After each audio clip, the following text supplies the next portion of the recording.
John Lewis, icon, heroic figure from the civil rights movement, of course, one of the most prominent persons in that whole movement, and has become a pretty familiar figure on the American scene. I want to start right now by mentioning two books, which are primary sources for all that I have to offer in these presentations. But I mention them not just to report my sources, but also to say both of them are great reads, and you may know them. You know the historian John Meachin, who's a right popular contemporary historian, and you probably know Meachin, shortly after Lewis's death, wrote a hurried book.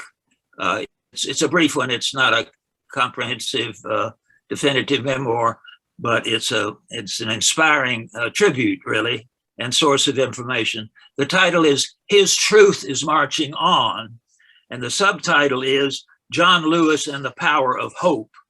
And that subtitle indicates, really, so far as my interest is concerned, the central thing to affirm about John Lewis and the Power of Hope. The other book is equally, if not more valuable and interesting, and that is a biography that John Lewis himself wrote some years ago. It doesn't bring it up to date, and some of you may know this. The title is Walking in the Wind, and it's really a classic. It's a classic of social change literature, social witness literature, a classic of the civil rights movement, and so on, because Lewis was central to the whole movement. And to read the story of John Lewis is to review the story of the whole civil rights movement, beginning in the mid-50s and going through about 1970, let's say. Lewis was central to so many of the iconic movements, to really all of the iconic movements of that movement. He was impacted by the Montgomery Bus Boycott. He was not a part of it. He was still a teenager then, but he was very influenced by it. He was central to the national sit-ins, and I'm tracing now really very briefly the civil rights movement itself. The freedom rides in the early 60s, he was a critical part of all of that. He was a part of the very influential events in Birmingham in 1963. He was part of Freedom Summer when the Northern students came south and helped to create the Mississippi Freedom Democratic Party. He was part of Fannie Lou Hamer's efforts in that connection. And finally, a climax time, which we'll spend a lot of time on next Sunday, the Selma March, which effectively created the Voting Rights Act of 1965. Finally, he was an essential ingredient in the Black Power movement. He was in some ways in tension with the leaders of that movement.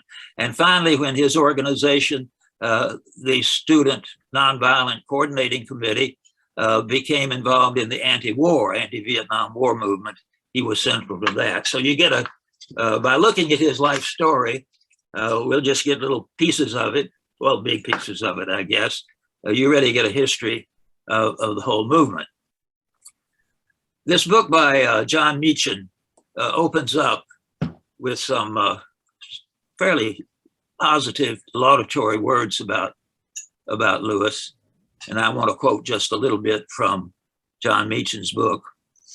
In the middle of the last century, Lewis marched into the line of fire to summon a nation to be what it had long said it would be, but failed to become.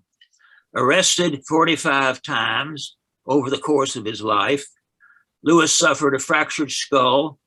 He was repeatedly beaten and tear gassed.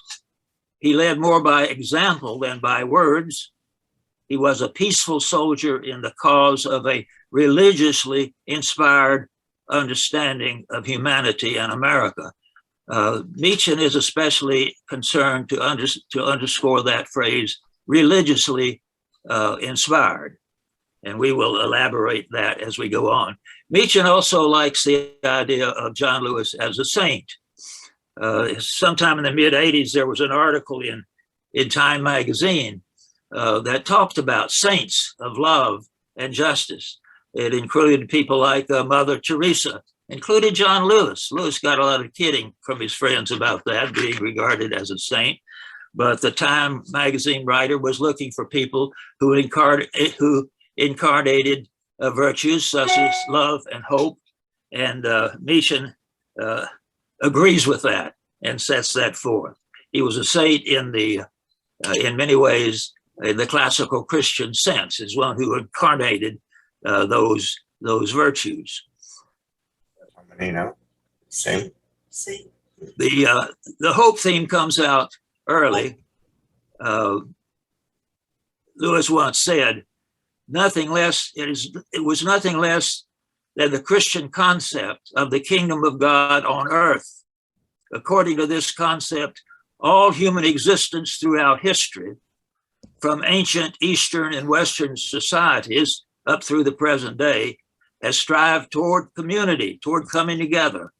That movement is as inexorable and irresistible as the flow of a river toward the sea. This is an understanding of the whole piece. It's an understanding of the world, the understanding of history. There is a spirit in history that is moving in a certain direction, working in and through human events. I want to jump to the end of the story, not because I'm going to stop after that, but those of you who've listened to me before know that I have a hard time getting to the end very often. Some will give you the end up front and give it first. And this is an account of an interview. This is in the epilogue to the John Meacham book, and reports of the interview that Meacham had with John Lewis sometime before his death. And he's asking Lewis to reflect on his past and through the fearful, frightful, dangerous things he lived through. And Lewis gets a little tearful. I didn't want to die, he said. I wanted to live. And then he pauses to go on. Tears come to his eyes. He asks for a moment. I thought I would make it through this interview. He apologized. I'm embarrassed to be crying. Just happens sometimes to relive the day. He reaches for a handkerchief and he says, it's all right. Crying is sometimes good for the soul. In the twilight, images of the images would come to him in his sleep, he told Meacham. Oh God, yes, I dream about those days. He said, this is shortly before he succumbed to cancer and died at home in Atlanta in July of 1920. I dream of marching, of singing. I hear the music of the movement in my dreams and the sound of our feet on the pavement, one after another. I don't have nightmares. I don't relive the beatings in my dreams, at least not that I ever remember. I'm not sure why. Maybe in my mind, good forces are always at work. There's the power of the mind to believe and think on the high or dream of it, the high side of it, the light, not the dark. We truly believed, talking about his time in the movement, we truly believed that we were on God's side in spite of everything. The beatings, the bombings, the burnings, God's truth would prevail. Sometimes I'll dream of a march, of moving forward, of light and warmth and happiness. And then I'll wake up and think, oh, that was just a dream. But you have to believe that it can be real, that it can be more than a dream. This is a kind of hope, faith that drove John Lewis and is really the only proper way to understand how he was able to live and work and act with the kind of courage and grace that he did. Okay, a little sketch about his life, going back to the beginning now. Again, some of this you all know generally. He was born in 1940. That puts him a little younger than myself. The third of 10 children, rural Alabama. Willie Mae was his mother, Eddie Lewis. They were sharecroppers and later small farmers, very rural setting. He grew up in a modest home, a 3-room home, 3 rooms counting the kitchen, he said, with 10 children, farming, working cotton, no plumbing, no electricity, pretty primitive kind of rural setting. He had wonderful teachers, he said, in elementary school, which was located in a church nearby. Very poor circumstances, he acknowledged in his later days. Very few books in the house.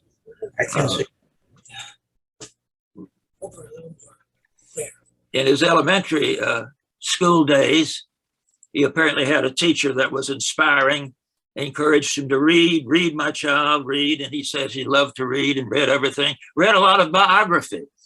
Now we use his biography to inspire and instruct. He enjoyed reading biographies in his youth. People like Mary McLeod Bethune and Washington Carver and so on. Church was a pretty critical part in the life of his family, though it was there wasn't a lot of it in terms of time because they lived in such a rural area that the preacher got around only once a month. Well, but they had 2 churches they were associated with, the Dennis Chapel African American Episcopal Church and the Macedonia Baptist Church. That meant they could have church twice a month. And these were grand occasions in his childhood, in his memory of his childhood. They were times of joy when the folk would come together, family members, friends they didn't see frequently. These people lived in fairly isolated situations. His family did. It was pretty remote from any other human beings. He saw only 2 white people in his growing up years. One was a mailman and the other was, I've forgotten what, but it was an isolated situation, surrounded by relatives, but also by African-American friends. Coming to church was a big event. It was a colorful event he talks about. And this is from his biography. There were no hymn books in either church I attended as a child. Neither were there musical instruments, no piano, nor organ, but there was music. Music richer and fuller and sweeter than any I have ever heard. And so on. And he talks about singing, leaning on the everlasting arms, and so on. Hymns that would be a little bit familiar to some of us. Father, I stretch out my hand to thee, and so on. He was impressed by the music. He was impressed by the preaching too, although later on, when he gets a little bit older, he's pretty critical of the preaching that was characteristic of his childhood. But he was very early had this notion that he wanted to be a preacher. And very early too, he had an excellent situation to practice and to develop his sense of vocation. All the children, of course, in this rural family had duties and chores. His main chore was taking care of the chickens. Now, you may have heard this. He's told this story many times. He was in charge of the chickens, and he had a large flock of chickens. And he pretty quickly developed a kind of pastoral interest in the chickens. He would be a kind of mother hen child to the chickens and would preach to them and hold services and even hold memorial services when a chicken would die. Baptisms, he baptized a chicken once and the chicken seemed to have died, but a few days later kind of shook off the death time and woke up, and there's a kind of death and resurrection there in his pastoral experiences. Somehow I got it together, he said. I literally started preaching to the chickens. They became members of a sort of invisible church. Maybe you want to call it a real church. I remember my first act of nonviolent protest was when my parents would kill one of the chickens and I would refuse to eat the chicken.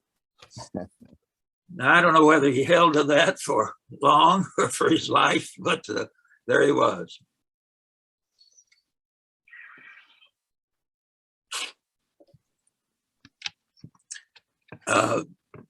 it's kind of a testimony. He tells about when a chicken would die, he would hold a funeral and so on. A little more serious line is his relation and his work with the chickens fit neatly with his vocational leaning to become a preacher. He says, I don't think there's any way to estimate how much that experience of tending those nesting hens taught me about discipline and responsibility and, of course, patience. It was not a struggle at all, something I wanted to do. The kinship I felt with those other living creatures, the closeness, the compassion, is a feeling I carried with me out into the world from that point on. It might have been a feeling I was born with, I don't know. But the first time I recall being aware of it was with those chickens. He felt this moral, ethical sensitivity as a youngster.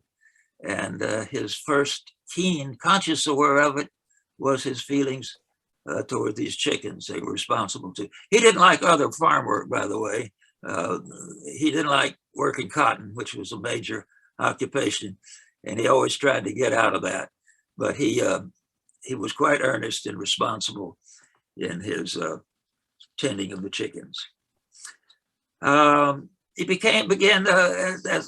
when he started to school, he became aware of race issues. He wasn't particularly aware of those as a youngster, but he would ride a bus to school, and he noticed that the buses that took the African-American children to school were beat up, worn down, breaking down, and all that sort of thing. The white kids had brand new, clean buses and so on. And he noticed too the difference in they had old worn out school books, whereas the white students had brand new school books. He became aware of these things pretty young. As a teenager, he really became keenly aware of a number of things. The story of the Emmett Till murders, which some of you know about, the lynching of the youngsters down in Mississippi. He was about, Lewis was about 14 years old when that happened, but that got around. They knew about that. That helped turn him on to a concern about race relations. Also, when he was 15 years old, the Montgomery Bus Boycott happened. And that was really the launching of the civil rights movement and of Martin Luther King. Lewis was too young to be a part of it, but Montgomery was not very far from where they lived. And there was a lot of national news about Montgomery eventually when it really got underway. And he got influenced by that and inspired by it. And that nurtured his awareness of race as an issue. Long about the same time, of course, just 1 year before, you have the Supreme Court decision on desegregation and public education. And he was thrilled to hear about that. He and people of his association and family and friends, they thought this was great. This was a big step. It was a huge step. And he, and I guess others like him, were very optimistic about what this would mean. The Supreme Court had declared that segregated schooling was unconstitutional. Well, he expected to see white folks loading on the school bus any day now. He thought it was really going to happen. He didn't know there would be 10 years, 20 years before we really began to do some desegregation of the school. He got his hopes up, and he hoped to hear some guidance from the pulpit on that. But the preachers that came to his churches during that period didn't have much to say about it. They focused, from his point of view, too much on the other world, getting to heaven and that sort of thing. And he very early began to think, well, surely there's more to Christianity than getting to heaven. Surely there's some concern about how things are in our schools, in our world, and so on and so on. So his conscience began to accelerate on that matter. Also, as a young teen, 15 or 16 years old, he heard a voice on the radio he'd never heard before and was like one he had never heard before. And that is the voice of Martin Luther King. He was knocked his socks off the first time he heard King on the radio. It was a kind of preaching he had not heard before. It was an understanding of Christianity that he had kind of felt toward, but hadn't heard much about that. His parents were not tuned in to that. And so he began to listen whenever he could to King's preaching. In his biography, he even remembers what the title of the sermon was: Paul's Letters to the American Christians. And in this sermon, King talks about human beings having an eternal dimension and a earthly dimension, and that the supreme loyalty, the supreme devotion belongs to God, not to the social order, not to any human institutions, not to any human set of mores or of laws, but God first.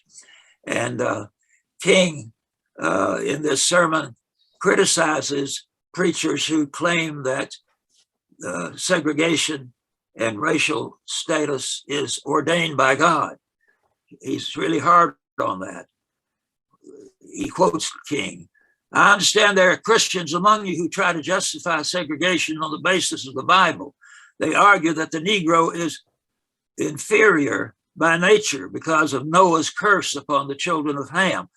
Oh, my friends," says King, "this is blasphemy. This is against everything that the Christian religion stands for. I must say to you, as I've said to many before, that in Christ there is neither Jew nor Greek, slave nor free, male nor female, but all are one in Christ Jesus." I don't know, you might be a little, how did he remember that? When he's writing this, he's in middle age or young adult age, but he reports the content of that sermon and becomes pretty quickly a very devout disciple of Martin Luther King and of the Jesus that Martin Luther King introduced him or helped him come to know. Now we got him through his teen years, or at least a sprinkling of things about his teen years. People in his circles didn't go to college. His parents were not educated, of course. But one day his mother stumbled on, she was in a doctor's office or something, a pamphlet about a school called the American Baptist Theological Seminary.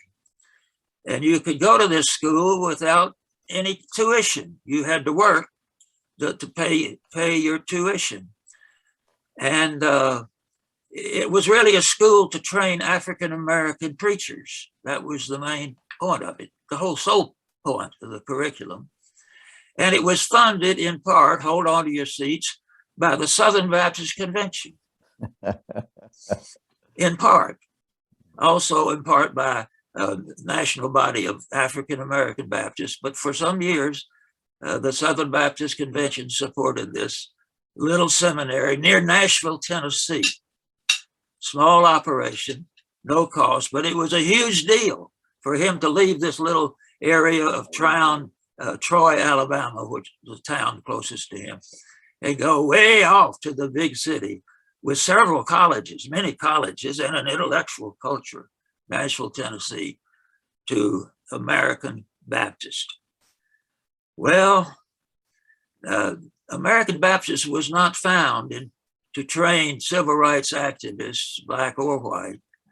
It was trained to train preachers to preach a fairly conventional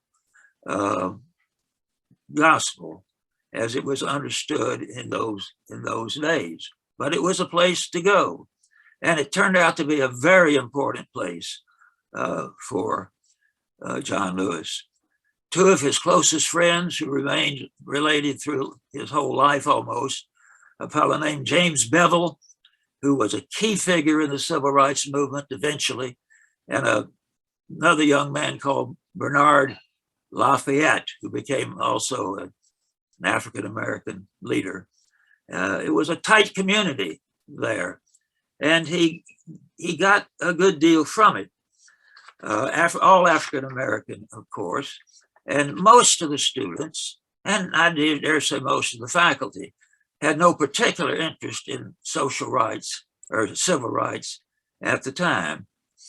They apparently had, it's hard to get much information about this.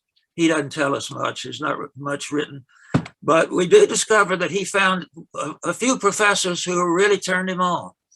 One professor in particularly who taught classes in theology and philosophy. And Lewis writes about this. He says, let's see, the center of my world was school, not dating, not girls now. The center was school. The universe of philosophy and religion was open to me, and I took to it like a fish to water.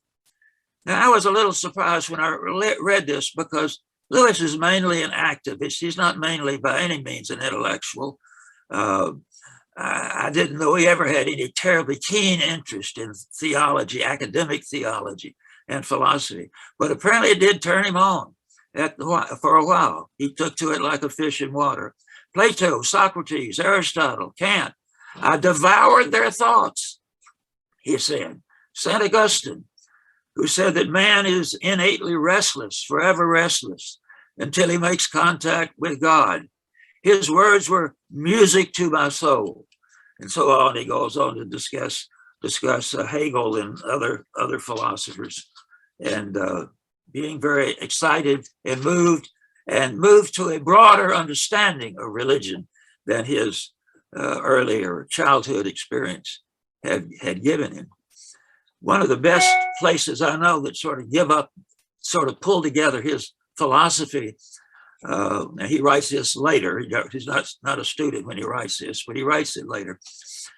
I was at this time began believing in what I call the spirit of history. He capitalizes spirit and capitalizes history. Others might call it fate or destiny or guiding hand, whatever it's called. You could call it God. I came to believe that this force is on the side of what is good, of what is right and just. The essence of the moral force of the universe. And at certain points in life, in the flow of human existence and circumstances, this force, this spirit, finds you or selects you or chases you down. And you have no choice. You must allow yourself to be used, to be guided by this force, and carry out what must be done. To me, the concept of surrender, of giving yourself over to the inexorable, something much larger than yourself, is the basis of what we call faith. And the first and most crucial step toward opening to yourself to this spirit of history. Well, that's a summary of his rather philosophical way of speaking of faith and conversion and of God. But that's the way he expressed himself and continued to some degree through the rest of his life. This fate or destiny, this power that is supreme power and behind all things, is on the right of good and justice and love. Core Christian belief in a more or less liberal form, actually. The first months at American Baptist, though my eyes were on many books, my mind was a whirl with the torrent of new ideas. My goal in life was to become the best preacher I could, which meant working night and day on that project. Now, he didn't really become a preacher, as you guess you know, but this is where he was then. And this core faith remained at the center of his activism and the reasons for his activism. Not everybody in the school agreed with him. In fact, at first, during his first, he was there 3 years. His first year, he was really in the minority. There were a few other students that shared the view, and he didn't say much about the faculty really, except this one man whose name happens to be John Lewis Powell, who taught philosophy and theology. But the students at night, on Saturday night or sometime during the week, would listen to preaching on the radio. And there were different kinds of Black preachers they would listen to. And they were all like Martin Luther King. And some of them liked guys who were a little more conventional and conservative. And they'd have some arguments. There was one guy, I've already mentioned, Jim Bevel, who became the architect of the Birmingham Crusade, who became the key figure that got Martin Luther King involved in Birmingham, key figure in getting King involved in the anti-war movement, James Bevel, who was the wild activist at this time, would argue with John Lewis and said, "You're always talking about the social gospel. Why don't you talk about the gospel? Well, somewhere along the road there, Bevel got converted to Lewis's point of view. Also of note during this period, John Lewis read Walter Rauschenbusch. Now, you may not know anything about Walter Rauschenbusch, but he was the chief spokesman of the social gospel around the turn of the century. He wasn't involved in racial matters particularly.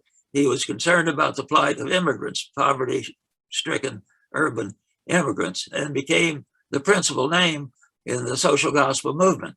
And we planned to do say he was Baptist, German Baptist. Well, Martin Luther King was highly influenced by Walter Rauschenbusch, and here in this early phase, John Lewis got introduced to and was inspired by and instructed by Rauschenbusch, whose principal interest, to put it very simply, would be to apply the principles of the gospel to questions of social and economic justice.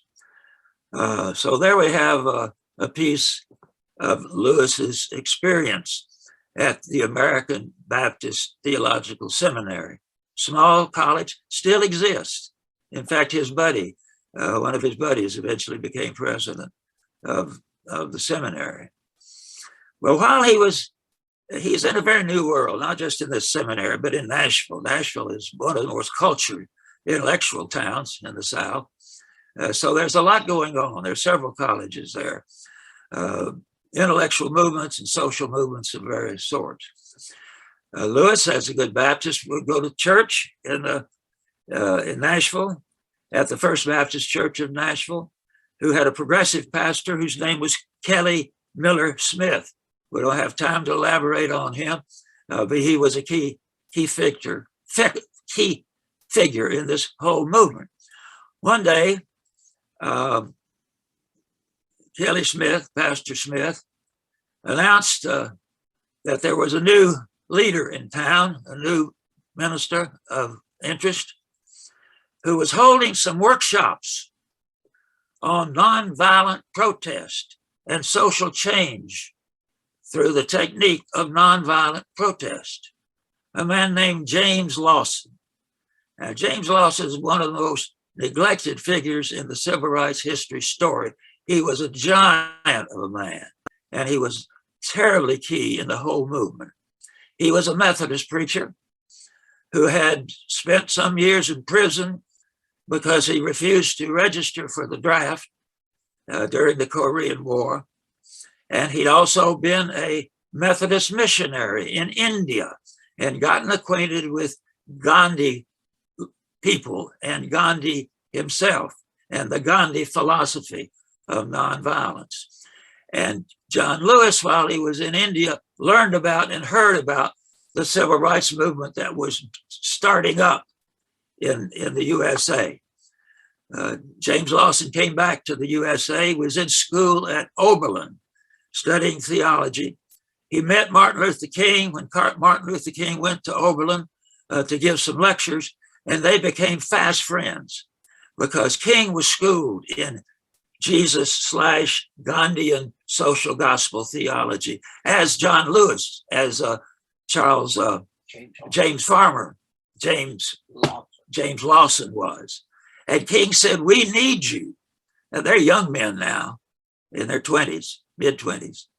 And with that encouragement, James Lawson made his way to Nashville as a field secretary for a pacifist activist organization. What's it called? It slips my name. I'll think of it later. FOR, Fellowship of Reconciliation. And James Lawson is holding some workshops in a Methodist church in Nashville in teaching people about methods of nonviolent resistance. And the preacher in Lewis's church tells about this meeting and encourages people to go. So Lawson begins to develop a cadre of students. They were all students, either from, not all from this school, not all from Lewis's school, but from Fisk. And there was a medical school and several colleges there, mainly African-American. And he was holding weekly workshops. And Lawson could introduce them to what Gandhi had done in India and to other attempts at nonviolent protest. And Lewis went to the workshops. He got turned on. He got excited. There were some others that he met there, some young people. One young woman whose name was Diane Nash. She was also one of the giants at age 22 or something like this in the civil rights movement, who went to the workshops. And eventually, Lewis got Jim Bevel to go to the workshops. So they developed this cadre of young African Americans who were restless because the Supreme Court decision with school wasn't going anywhere, or didn't seem to be going much of anywhere. Like there was massive resistance to any desegregation in the South. And they were looking for something. They felt they needed to do something. We have to do something. We're not just going to, like our parents, live with this and endure it. We got to do something. And here Lawson was talking about something they might do. Now, it still seemed pretty far-fetched, but they got heavily schooled in this theology of Christianity with Gandhiism. Martin Luther King himself put it most briefly: the motivation, the energy, the passion came from Jesus of Nazareth, and the method became from Mahatma Gandhi. And that's what they were learning and talking about doing. And they finally decided to try it out there in Nashville. They, let's see, every Tuesday night they would go. And this account, Lawson's Tuesday night workshops gave Lewis armor for the missions he was to seek. It changed my life forever, set me on a path committed to a way of peace, to the way of love, and I've not looked back since. The next step was to try it out. And so the students decided, well, there was a restaurant chain called Harvey's, and they would go to Harvey's. You all are familiar with the sit-ins, roughly, and the technique they use. And a handful of these students at the beginning would go to Harvey's, and they'd buy something, and they'd go to the lunch counter in Harvey's and sit down. And the waitress would say, no, we don't serve Negroes. And they would insist on talking to the manager, and the manager would say, no, it's against our policy to serve Negroes. And at this stage of things, they would just leave and go home and talk about it. They were thrilled. I mean, this is a big step because they had been taught, these middle class, most of them middle class or kids they'd been taught that you obey the laws, you obey the rules. Good behavior was very, very important. And even though it might be morally wrong. So for a few days, they simply went through this practice of leaving when they were told to leave. But then suddenly, what in retrospect was a bombshell, the Greensboro students in Greensboro, North Carolina, pulled off a sit-in in Greensboro, and it caught fire. It provokes some violence. It provokes some disorder. It provokes some chaos. And the Greensboro group quickly contacted James Lawson in Nashville and say, can you help us any way? Can you help us in any way? Now, one of the ironies here is that there was no other student group in the nation who had prepared, who had studied nonviolent protest, who had gone to workshops, These other episodes, like the one in Greensboro, was almost ad hoc. Just a group of 4 guys in a dormitory room had been pissed off by running up against segregation and said, well, let's just go do something, without much planning, not much strategy, not much theology or philosophy or sociology or not much thought behind it. Yet they lit the fire, and the fire got caught in Nashville. And these students in the Nashville group began to get active, and they began to do sit-ins in Nashville, and they began to recruit some of those students from the colleges there, and so on. At first, when they go downtown, some would go in, they'd have their seat, they'd wait to be served, and they wouldn't be served, and they'd just stay there. They'd study, do their homework, read a book or something. They might have somebody on the outside with a picket sign, but they wouldn't leave. And they did that a few times, but nothing much happened. There were no mobs, nobody bothered them much, until one day, it's a key date, February 60. They were warned that the police and the city officials had conferred. They were aware of what was happening. And they said, if this happens again, the police will withdraw, disappear from the scene, and let the mob that we can't expect to appear do their work. And the students were warned, you better not do it now. You better not go down on this particular time, because you got to get in trouble. You got to set off a fire or a torrent of abuse and trouble. But they decided, no, by golly, we're going to do it. And so they began the Nashville sit-in movement. And they went to Woolworth's. Go home, nigger. That's what they heard. Go back to Africa. White toughs wanted to fight, but they weren't getting the kind of fight they understood. Lewis was, I guess, the first time he was attacked. He was hit in the ribs on this particular day, knocked to the floor. Ruffians would take their cigarettes and put them on your back. The girls as well as boys, that is, the women were involved in this as well as the young men. People were knocked to the floor. This went on for a good time. After a while, the police arrived because things were getting, as they did anticipate, out of order. And the police arrested not the guys who were doing the hostility, burning the cigarettes, they arrested the students, the sit-in students, and took them to jail.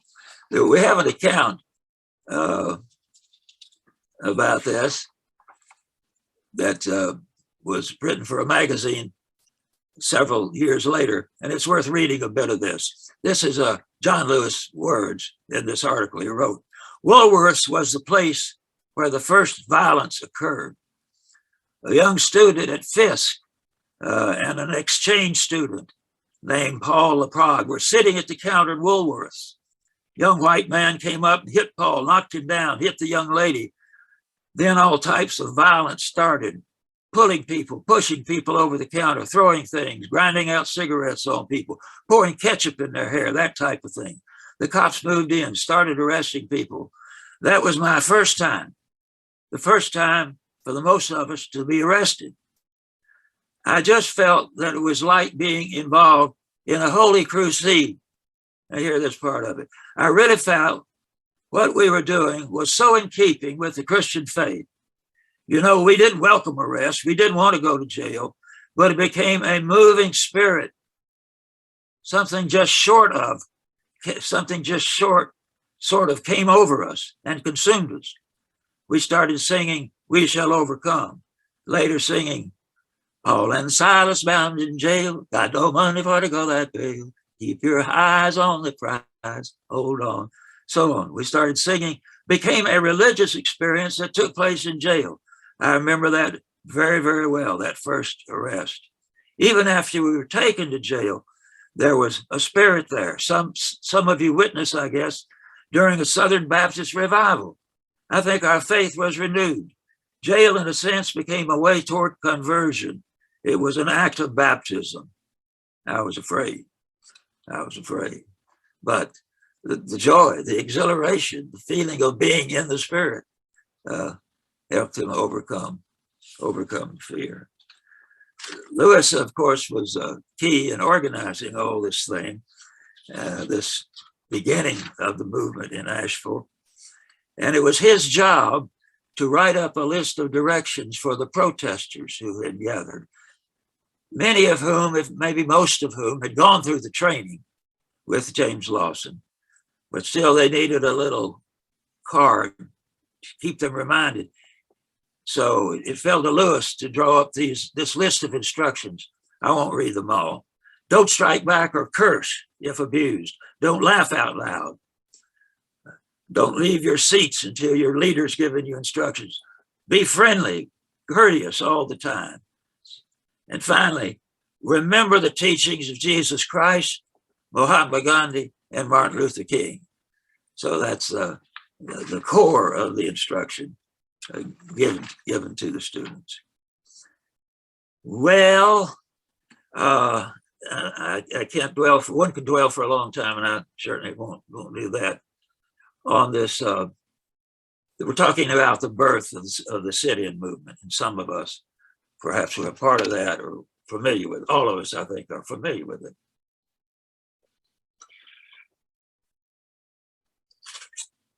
I'll stop in just a minute and let you respond. Let's sum it up.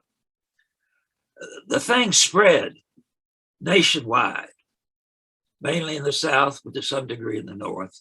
The media played a big role in this. The Greensboro sit-ins caught the national media, New York Times, and so on.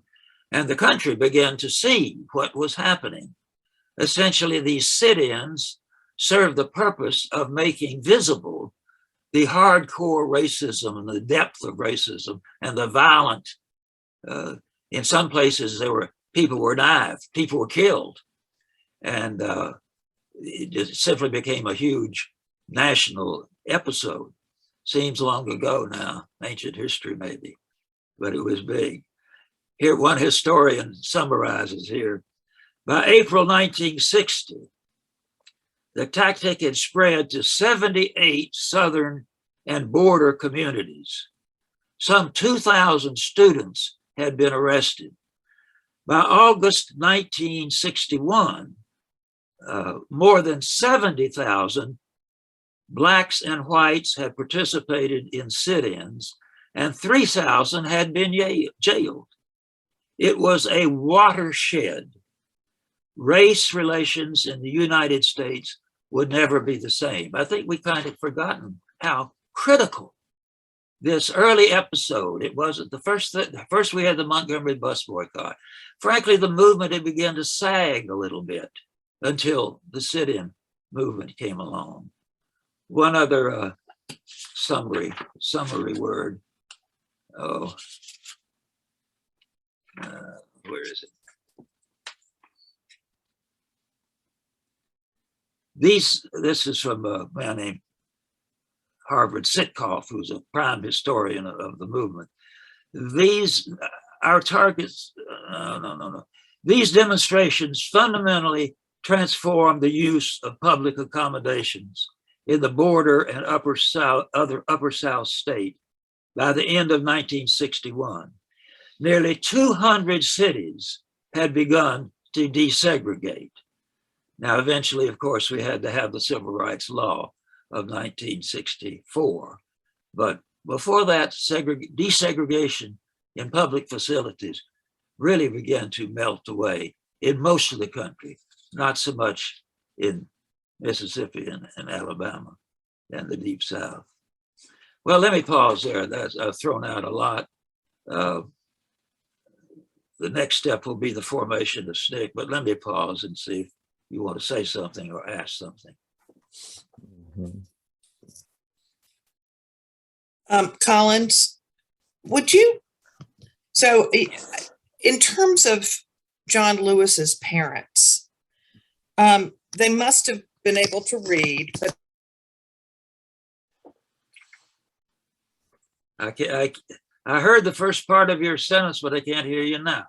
Yeah, Alice, you're on mute for some reason. okay. I'm asking about John Lewis's parents. Yeah, I got that question. Okay.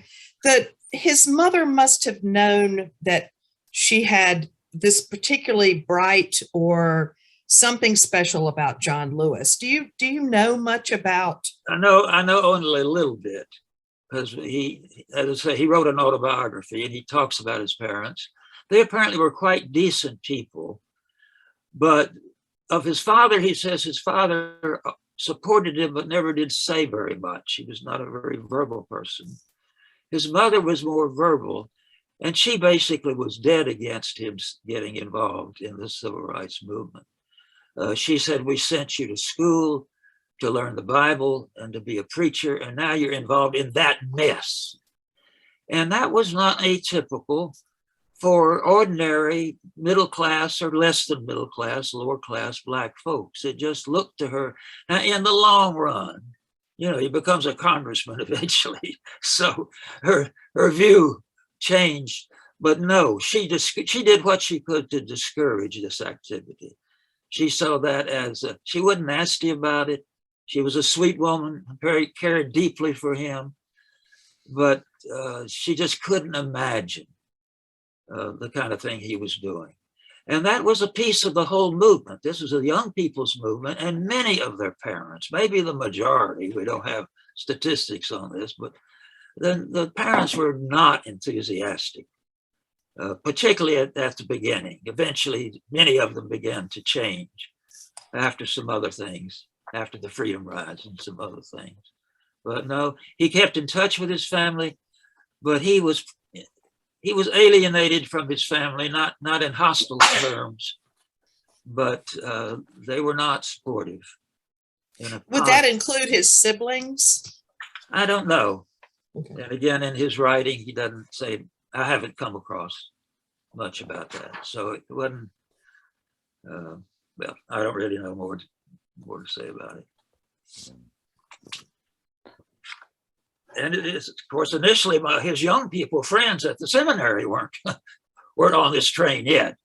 Before it was over in Nashville, most of them were, both at his school and in the surrounding schools, or at least that's what one writer said.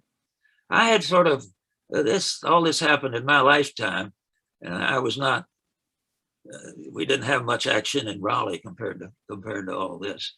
But I didn't fully appreciate until recently how pivotal and really how widespread. It was. More people were involved in the sit-in movement in any previous protest movement in American history at the time. There were many more people involved in it than in the Montgomery Bus Boycott, say. So it was huge. Well, Colin, here in Chapel Hill, I was a student when this was going on, and it spread over here finally. I must say, it took Chapel Hill a while to be involved with it, but it finally got here. And of course, Dean Smith, as you know, had a role in all that. But my parents were much like maybe some of the protesters' parents. They didn't want their children to be involved with this, and so I must say I was a passive observer to it. Yeah. But it was pretty violent in Chapel Hill. Yeah. Yeah. They beat had an edge. It was violent everywhere. Now there weren't some places that were more violent than others, and in places where there were knifings and stabbings and torture and killings, actually. Yeah. It was they tried to sit in. They did the sit-in down at the old Colonial Pharmaceutical. That's where Colonial Drugstore. That's where the Greek Rest Mediterranean Deli is right now. That's, yeah.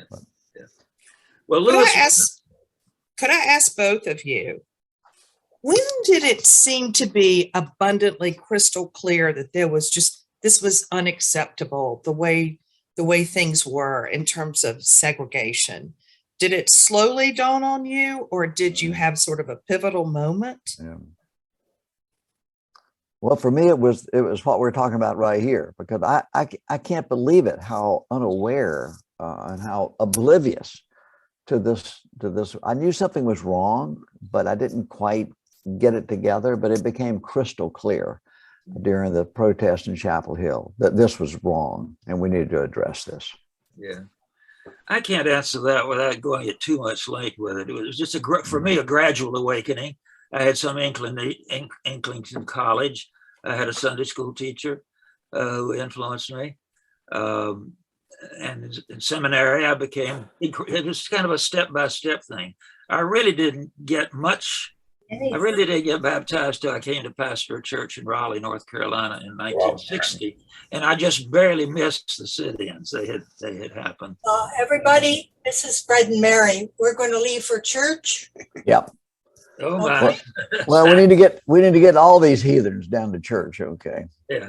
Okay. Okay. Okay. All Thank you, Carla. Thank you. Alice, it's Martha. You can't see me, but I'm here. She can see. What it hit me in college, I was maybe introductory sociology or something. I was reading a story of how they would present dolls, and the African American children wanted white dolls. Wow. And that just really struck me. Right. That was my first inkling, I think. Yeah. Okie doke. Well, thank you. All right. Good beginning, Collins. Next time we'll talk about the formation of the Student Nonviolent Coordinating Committee. All right. Thank you so much. It was just great. Absolutely. Thank you. You all just make my week. See you next time. Bye-bye. Bye.